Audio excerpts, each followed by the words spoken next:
रूपापुर गांव पर अभी शहर की चकाचौंध का पुराने लोगों पर असर नहीं था, लेकिन जवान लड़के लड़कियां टीवी और मोबाइल की बदौलत खूब फैशन कर रहे थे।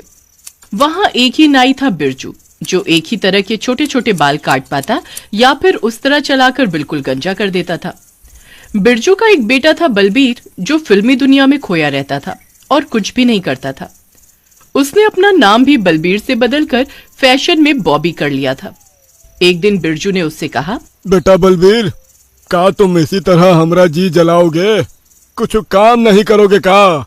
वो गुस्से में चिढ़कर बोला, पहले तो हमरा नाम बॉबी है, बलबीर नहीं, और हम तुम्हारी तरह ही लोगों की खोपड़ी गंजी करने का काम नहीं कर पाएंगे। बिरजू को बहुत गुस्सा आया।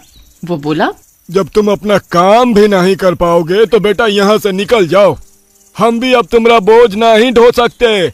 बॉबी गांव छोड़कर मुंबई में अपने एक दोस्त के पास भाग गया। 2 साल बाद वो वहां से फैंसी हेयर कटिंग सीखकर वापस गांव में आ गया, क्योंकि मुंबई का खर्च वो नहीं झेल पाया था। उसने गांव में बॉबी हेयर कटिंग सैलून के नाम से अपनी दुकान खोल ली। गांव में हलचल मच गई। यार, क्या कटिंग करता है बॉबी, एकदम हीरो के माफिक। हाँ यार, आखिरकार फिल्म नगरी मुंबई से कटिंग सीख कर आया है। अरे सुना है वो अजय देवगन और शाहरुख खान तक की हेयर कटिंग कर चुका है, सब तरह की कटिंग आती है उसको। और वहाँ जाओ तो एकदम रॉयल फील होता है, पंखे की हवा और हर वक्त टीवी और नई फैंसी कटिंग की फोटो की किताब। जैसा पसंद करो वैसा लुक करवा ले। सब लड़के वहीं से कटिंग करवाने लगे। गांव के सब बूढ़े नाराज हो गए। वे सब गांव के प्रधान सोम प्रकाश तिवारी के पास गए। एक बूढ़ा बोला, प्रधान जी, ये बॉबी तो गांव में आग लगाता फिर रहा है। हमरे छोकरे लाल हरे रंग के कर दिए हैं। हमने अपने छोकरे से कहा, ये सब का है, ये बंदर जैसे भेष काहे बनवा के आए हो? तो वो हमसे कहने लगा, कहता है ये तो फैशन है। दूसरे ने शिकायत की, और हमरे सोमू की खोपड़ी पर उसने तो हाथ भर छज्जा बना के चिड़िया जैसा घोंसला बनाया है। पर क्या करे, हम अपने छोरे को नचनिया जैसा देख के डांटे तो वो हमरी पर चढ़ बैठा। कहता है, तुम फैशन के बारे में क्या जानो बुढ़ाऊ, हम तुम्हारी तरह गंजी खोपड़ी नहीं करवाएंगे। तीसरा आदमी बोला, प्रधान जी, गांव के सारे छोरे उसने बिगाड़ दिए हैं। उनको वो मोबाइल पे वो क्या कहते हैं, हाँ, मौज के वीडियो दिखा के कहता है तुमको इसके जैसा हीरो बना दूंगा। और वो खुद भी वीडियो बनाता है। अब उसकी तो दुकान चमक गई है और हमारे छोकरे जोकर बने घूम रहे हैं। कुछ करिए प्रधान जी। प्रधान तिवारी जी को बहुत गुस्सा आया। उन्होंने अपने महागुस्सैल बेटे जग्गू उर्फ जगन्नाथ तिवारी को बुलाया। जग्गू का गुस्सा और उसकी मूछें दोनों ही चीजें फेमस थी।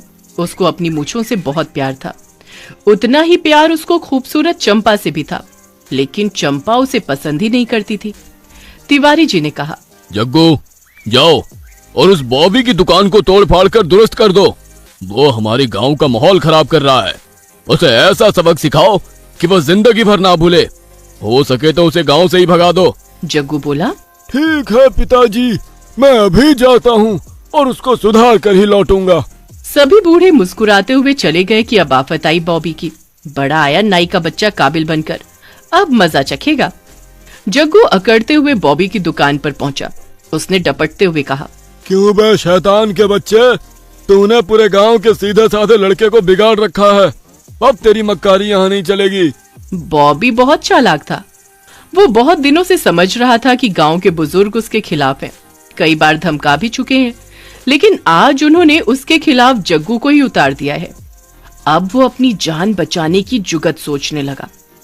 वो मन ही मन में कहने लगा, हे भगवान, कोई तो तरकीब बताओ, इस बिगड़ैल को कैसे संभालूं जिससे मैं अपना काम भी बना लूं और मुझे यहाँ से भागना भी ना पड़े।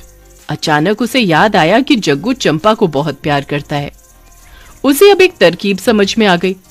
उसने मन में सोचा, हाँ, अब तो चंपा का नाम ही मुझे बचा सकता है। जो भी कहना है कह लीजिए जग्गू दादा, एक आप ही तो हमारे गांव के हीरो हैं। एकदम सन्नी देओल की तरह लगते हैं, लेकिन अभी बिना शेविंग के आप अच्छे नहीं लग रहे हैं। चलिए पहले आपकी शेविंग कर दूं। उसकी मीठी मीठी चापलूसी भरी लच्छेदार बातों में जग्गू आ गया। वो बोला, चल कर दे शेविंग। बॉबी ने जग्गू की हेयर कटिंग की और शेविंग करने लगा। अब वो जग्गू की मूछें सेट कर रहा था कि अचानक बॉबी के हाथ में जग्गू का हाथ लग गया और जग्गू की एक तरफ की मूछ साफ हो गई। ये देखकर बॉबी डर के मारे थर-थर कांपने लगा। उसने सोचा, अरे आज मेरी जान की खैर नहीं। जग्गू को अपनी मूछें जान से प्यारी है, आज ये मुझे मार डालेगा।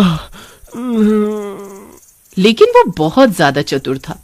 उसने अपने आप को संभाल लिया और जग्गू से कहने लगा, मैं उस मोहल्ले से गुजर रहा था तो मैंने सुना कि चंपा जी अपनी सहेली से कह रही थी कि अगर जगन्नाथ जी अपना गेटअप बदल ले तो मैं उनसे शादी कर लूंगी। वे तो बिल्कुल हीरो लगते हैं, पर मुझे उनकी मूछें बिल्कुल अच्छी नहीं लगती। ये सुनते ही जग्गू की आंखें खुशी से चमकने लगी। वो बोला, तू सच कहता है ना?